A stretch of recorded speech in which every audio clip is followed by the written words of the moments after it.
أعوذ بالله من الشيطان الرجيم.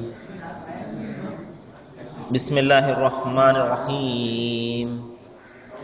الله لا إله إلا هو الحي القيوم لا تأخذه سنة ولا نوم له ما في السماوات وما في الأرض من ذا الذي يشفع عنده إلا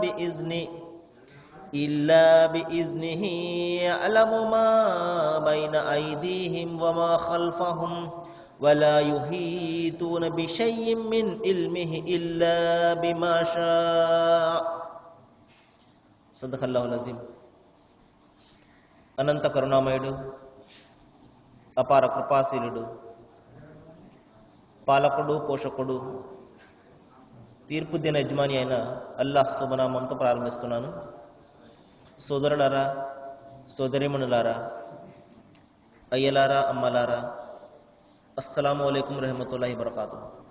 దీని అర్థం, సర్వలోక ప్రభు అయిన సృష్టికర్త అల్లాహ్ మనందరి జీవితాలలో శాంతిని, శుభాలను కురిపించును కాక. ఆమీన్. ఇంతవరకు మీ ముందు మానవులందరి మార్గదర్శక గ్రంథం విశ్వప్రభు అల్లాహ్ మానవాళి కోసం అవతరింపజేసినటువంటి చివరి దైవ గ్రంథం దివ్య ఖురాన్ నుండి 2వ అధ్యాయం 255వ వాక్యం యొక్క అరబీ మూలంను మీ ముందు పఠించడం జరిగింది. సోదరులారా, నేను ఇప్పుడు చదివినటువంటి వాక్యాలు ఆయతల్ కుర్సీ అన్న పేరుతోటి ప్రఖ్యాతిగాంచినవి. ఇందులో దేవుని యొక్క గుణ విశేషాలు, ఆయన ఏ విధంగా ఉంటాడు, ఇంకా ఆయన రాజ్యాధికారము ఏ విధంగా వ్యాపించి ఉన్నది ఇత్యాది విషయాలన్నీ కూడా చాలా స్పష్టంగా ఈ వాక్యంలో మనకు తెలియజేయబడింది. మరి దేవుని యొక్క గుణ విశేషాలను గురించి చాలా స్పష్టంగా వివరించే వాక్యాలలో ఇది ఒకటి. సోదరులారా, చూడండి, మనిషి ఈ రోజున అనేక రకాల చెల్లుల విష వలయంలో చిక్కుకుపోయి ఉన్నాడు. అనేక రకాల అనైతికమైనటువంటి పనులలో ఈ రోజున మనిషి కూరుకుపోయి ఉన్నాడు. దీనికి ప్రధాన కారణాన్ని మనము చూసినట్లయితే అతనిలో దైవభీతి లేకపోవడమే, పాపభీతి లేకపోవడము. ఇక్కడ ఒక ప్రశ్న వస్తుంది, అదేమిటండి దైవభీతి, పాపభీతి లేకపోవడం ఏమిటి?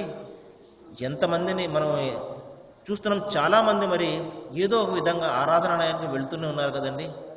మస్జిదులకనో, లేకపోతే గుళ్ళకనో, లేకపోతే చర్చిలకనో ఏదో ఒక విధంగా మనిషికి దైవభీతి అనేది లేకుండా ఏ విధంగా ఉంటుందండి? ఉంటుంది కదా అన్న ప్రశ్న వస్తుంది. సోదరులారా, దైవభీతి, పాపభీతి అనేది దేవుని యొక్క సరైనటువంటి దైవ భావనతోటే మనకు కలుగుతుంది. ఉదాహరణకు చూడండి, ఒక వ్యక్తి ఎంత శక్తిమంతుడో మనకు తెలిసినట్లయితే మనము అంతగా ఆయన గురించి భయపడతాం.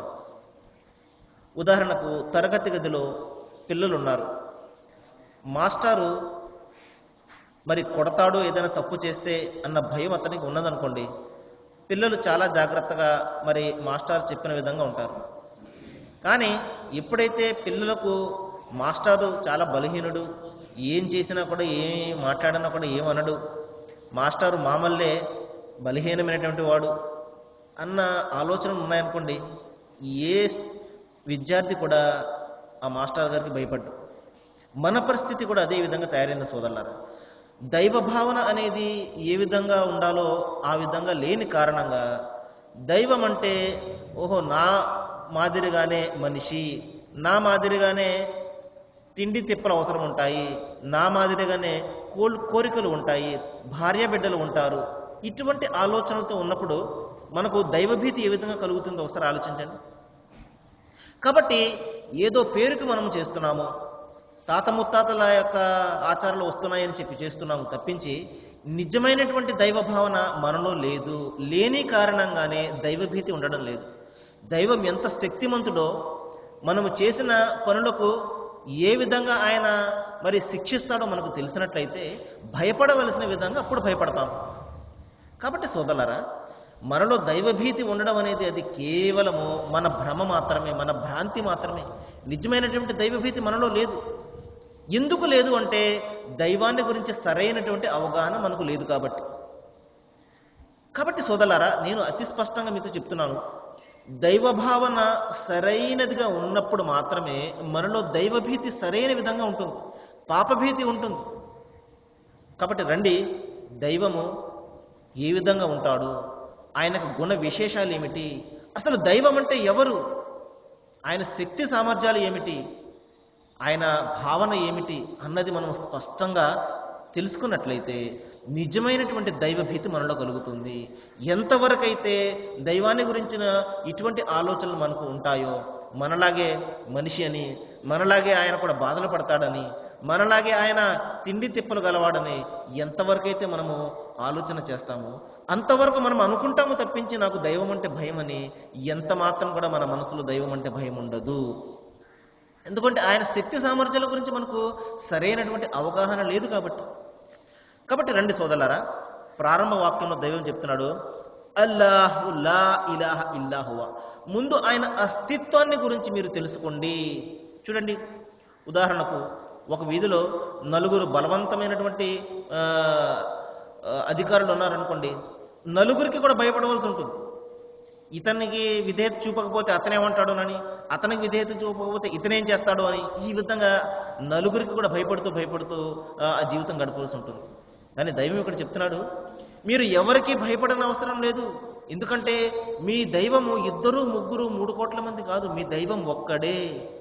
ఒకవేళ ఇంతమంది సమాన శక్తిమంతులు ఉన్నట్లయితే అందరూ కూడా పోట్లాడుకునేవారు, నేను గొప్ప అంటే నేను గొప్ప అని, నేను నిజమైనటువంటి దైవము, నేను బలవంతమైనటువంటి దైవం అని, నేనంటే నేనని వారందరూ కూడా పోట్లాడుకునేవారు. కానీ ఆ విధంగా జరుగుతుందా? సృష్టి ప్రారంభం నుండి ఈనాటి వరకు కూడా మనం అటువంటి విధానాన్ని ఏదైనా చూసామా? ఎందుకు చూడలేదు అంటే దైవం ఒక్కడే కాబట్టి, ఆయనకు పోటీ, ఆయనకు సాటి, ఆయన లాంటి బలవంతుడు ఇంకొకడు లేడు కాబట్టి ఈ సత్యాన్ని గ్రహించండి సోదరులారా. కాబట్టి దైవం యొక్క అస్తిత్వాన్ని గురించి ముందు తెలుసుకోండి. కాబట్టి ఎవరు ఏది చెప్తే అది దైవమే అన్న ఆ భావన కానీ ఆ ఆలోచనలు కానీ మన మనసు నుండి తీసివేయాలి. దైవం ఇంతమంది ఉండరు, కేవలం ఒకే ఒక్క దైవము, అందుకని మానవులందరూ సమానంగా ఉన్నారు. ఈ విషయాన్ని మనం గ్రహించాలి. దేవుని యొక్క అస్తిత్వాన్ని గురించి ముందు మనం తెలుసుకోవాలి. ఆయన అస్తిత్వం ఏమిటి? ఆయన ఒక్కడు, ఆయన 2 కాదు, ఆయన 3 కాదు, ఆయన 3 కోట్ల మంది కాదు, ఆయన కేవలం ఒక్కడు. ఇది దేవుని యొక్క అస్తిత్వం. దేవుని యొక్క అస్తిత్వాన్ని మనం గుర్తించలేదనుకోండి, అవును ఈయన కూడా దైవమేనండి, ఆయన కూడా దైవమేనండి, ఈ విధమైనటువంటి ఆలోచన ధోరణి ఉన్నట్లయితే రోజుకొక దైవము మనకు పుట్టుకొస్తూనే ఉంటాడు. కాబట్టి సోదరులారా, మంచి మాటలు మనము అనేక వింటుంటాము, చదువుతుంటాము.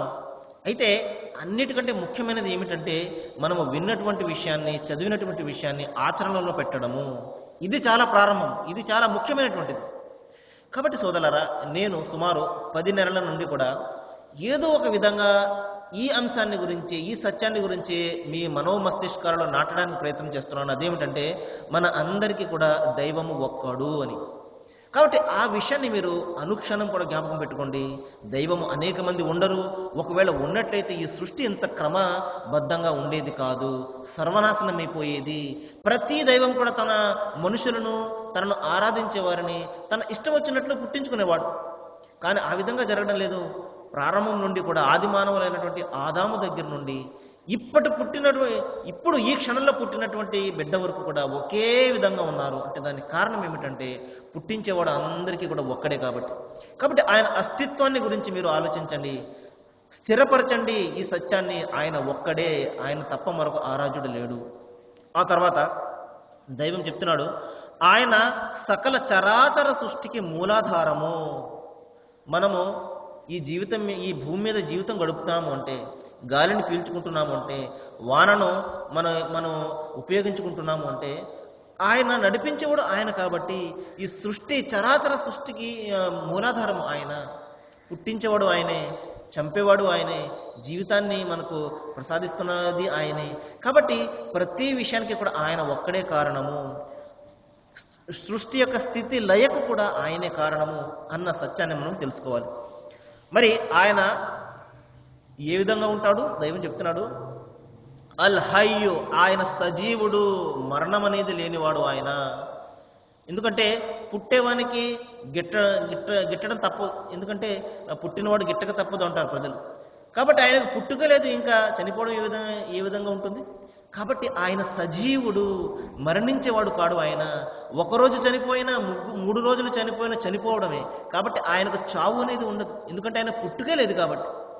కాబట్టి చనిపోయిన వాడు మనలాంటి మానవుడు అవుతాడు, జీవజాలం అవుతాడు, కానీ దేవుడు కాడు అని చెప్పేసి మనం గ్రహించాలి. కాబట్టి ఆయన సజీవుడు, ఎప్పుడు కూడా మరణం అనేది లేనివాడు ఆయన. ఆ తర్వాత ఆయన నిత్యుడు, ఎప్పుడు కూడా ఉండేవాడు. ఈ ప్రపంచం లేనప్పుడు ఆయన ఉన్నాడు, ఈ ప్రపంచం ఉండనప్పుడు కూడా ఆయన ఉండేవాడు. కాబట్టి సోదరులారా, చూడండి దేవుని యొక్క గుణగణాలు, గుణ విశేషాలు ఏ విధంగా ఉన్నాయో. ఇటువంటి దైవాన్ని మనము దైవంగా ఆరాధించాలి.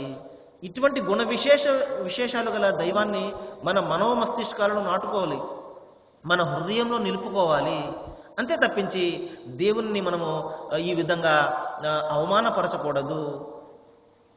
సోదరులారా, ఇంకా చెప్తున్నాడు దైవము, ఆయన అనంతుడు, ఇంకా ఆయన నిదురపోడు.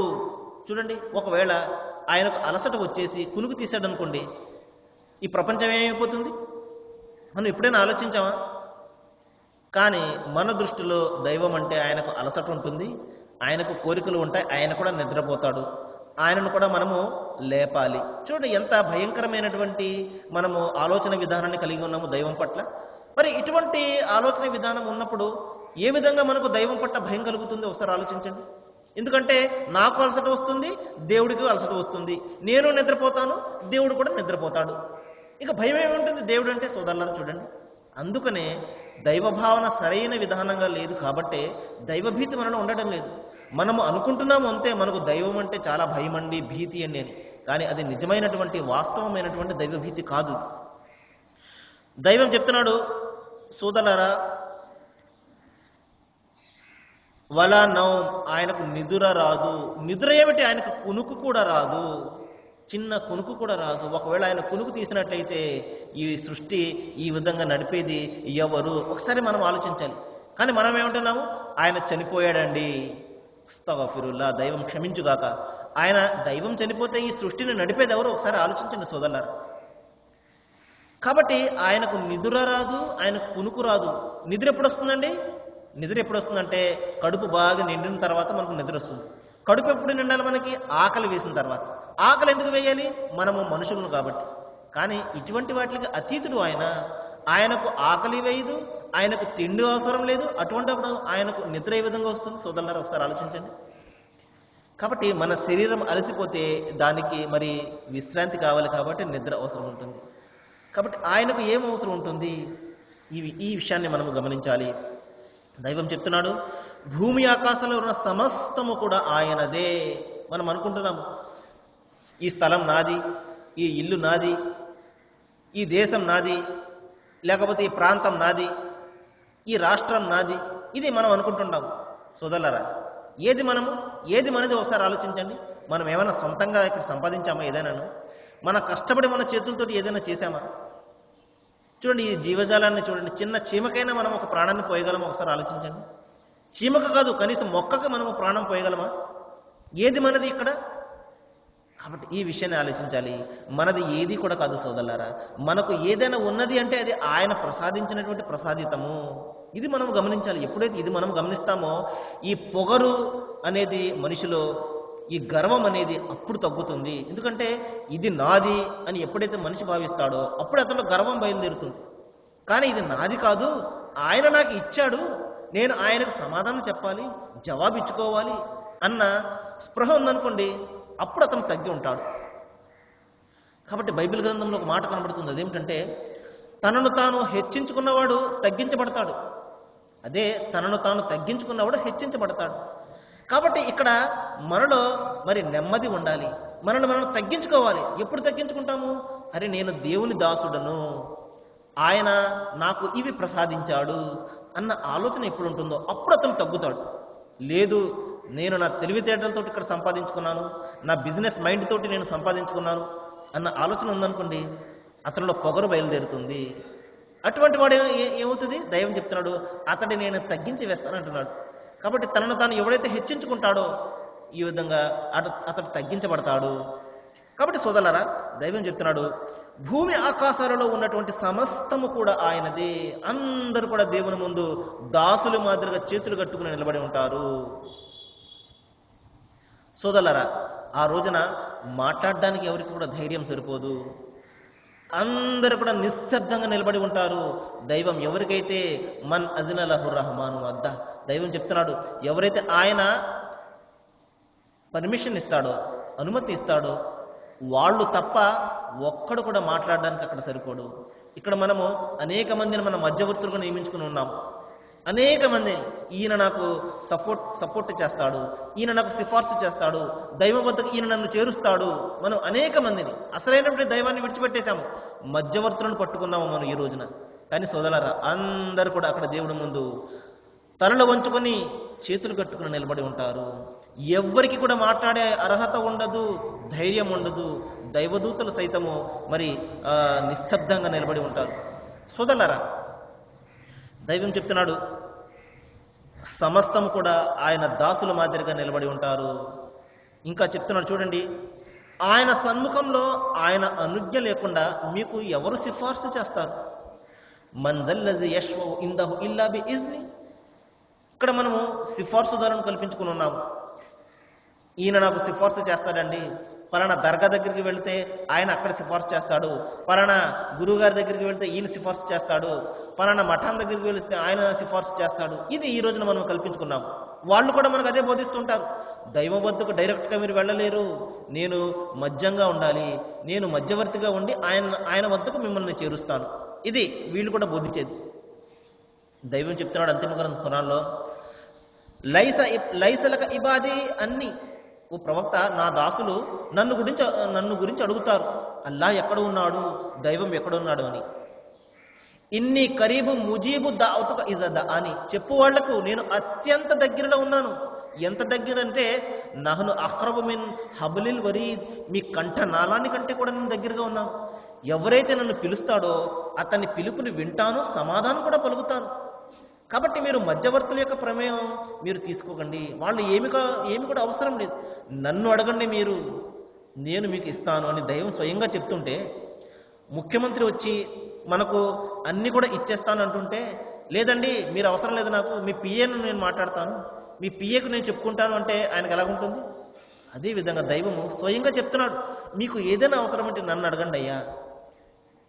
మీరు నన్ను అడిగినప్పుడు నేను కాదనడం అనేది నా స్థాయికి తగదు. మీరు ఏది అడిగినా కూడా నేను ఇస్తాను, నన్ను అడగండి అని ఆయన అంటుంటే, ఆయన పక్కన పెట్టేసి మధ్యవర్తులను పట్టుకుని మనము మీరు దైవానికి చెప్పండి, లేకపోతే మీరు ఈ విధంగా చెయ్యండి అని వీళ్ళ మనం ఆదుకోవడం ఎంతవరకు సబబు ఒకసారి ఆలోచించండి. అటువంటి వ్యవహారం ఏది కూడా లేదు. అల్లాహ్ ఎవరికి అనుమతి ఇవ్వలేదు. ఆయన ఎవరినైతే తలుస్తాడో, ఎవరికైతే ఆయనకు ఇష్టమో వాళ్లకు అనుమతినిస్తాడు. దైవం చెప్తున్నాడు, నేను ప్రవక్తలకు నేను అనుమతినిస్తాను అంతిమ దినాన్న, మంచి వ్యక్తులకు అనుమతినిస్తాను. మరి అంతిమ దైవ గ్రంథం ఖురాన్ను ఎవరైతే సంస్మరణ చేసుకుంటారో, హుఫాజే ఖురాన్ అంటారు వాళ్ళు, అంటే దైవ గ్రంథాన్ని ఎవరైతే కంఠస్థ పట్టుకుంటారో అటువంటి వాళ్లకు నేను అనుమతినిస్తాను. అప్పుడు వాళ్ళు దేవుని యొక్క అనుమతితోటి ఎవరికైనా సిఫార్సు చేయగలరేమో తప్పించి ఎవ్వరు కూడా ఈయన సిఫార్సు చేస్తారో దైవం వద్ద అని అనుకోవడానికి ఏమి కూడా లేదు సోదరులారా. కాబట్టి అటువంటి భ్రమలో మనము పడి మన అమూల్యమైనటువంటి జీవితాన్ని నాశనం చేసుకున్నాము అంటే తిరిగి మనము ఈ జీవితాన్ని ఇంత మాత్రం కూడా పొందలేము. దైవం చెప్తున్నాడు, భూమి ఆకాశంలో సమస్తము కూడా ఆయనదే. ఆయన సన్ముఖంలో ఆయన అనుజ్ఞ లేకుండా ఎవరు కూడా సిఫార్సు చేయలేడు. జాగ్రత్త. ఆయన గుప్తంగా ఉన్నది తెలుసు, ఇంకా బహిరంగ ఉన్నది కూడా ఆయనకు తెలుసు. మన మనసులో మెదిలే ఊహలు సైతం ఆయన ఎరుగుతున్నాడు. మన చూపుల చౌర్యాన్ని సైతం ఆయన తెలుసుకుంటున్నాడు. సోదరులారా, మనం చూస్తుంటాం అటు ఇటు చూపులు, మనము అటు ఇటు చూస్తుంటాము, ఎవరు చూడడం లేదు కదా అనుకుంటుంటాం. కానీ సోదరులారా, మన చూపుల చౌర్యాన్ని సైతము ఆయన ఎరుగుతాడు. కాబట్టి మనము వ్యక్తపరిచేది కాదు, మన అంతరంగంలో ఉన్నది కూడా ఆయనకు తెలుసు. మన మనసులో మెదిలే ఊహలను సైతం ఆయన తెలుసుకుంటాడు. ఇటువంటి విశేషాలు గల ఆ శక్తిమంతుడే దైవం అవుతాడు తప్పించి మనలాగా బలహీనమైనటువంటి మనిషి, మనలాగే ఈ విధంగా కోరికలు ఉన్నటువంటి మనిషి అవుతాడు, కానీ దైవం ఎంత మాత్రం కూడా అవుడు. సోదరులారా, ఈ విషయాన్ని గమనించండి. మరికొన్ని విషయాలు మనము రేపు మాట్లాడుకుందాము. ఈ రోజున శుక్రవారం సోదరులారా, మరి మన సిసిసి ఛానల్లో 9 నుండి 9:30 గంటల వరకు ఖురాన్ సందేశం అనే చక్కటి కార్యక్రమం ఒకటి వస్తుంది. మంచి విషయాలు అందులో చెప్పబడతాయి. మీరు వాటిని ఆలకించండి. తెలియనటువంటి మీ సోదరులకు కూడా, మరి మీ స్నేహితులు కూడా చెప్పి వాళ్లకు కూడా చూడడానికి అవకాశం కల్పించండి. తద్వారా మంచి విషయాలు నలుగురిలో కూడా మరి వచ్చినట్లయితే ఆచరించడానికి అవకాశం ఉంటుంది. ఈ విధంగా ఎందుకంటే మన అందరి లక్ష్యం ఒకటే, సాఫల్యాన్ని పొందాలి, శాంతిని పొందాలి. ఇక్కడే కాదు, మన మరణం తర్వాత వచ్చే జీవితంలో కూడా మనం సాఫల్యాన్ని పొందాలి. ఇదే కోరిక అందరిది కూడా. అందరూ కూడా సుఖంగా ఉండాలి, సౌఖ్యంగా ఉండాలి, శాంతిగా ఉండాలి. అందుకని ఈ చిరు ప్రయత్నము దైవం మీకు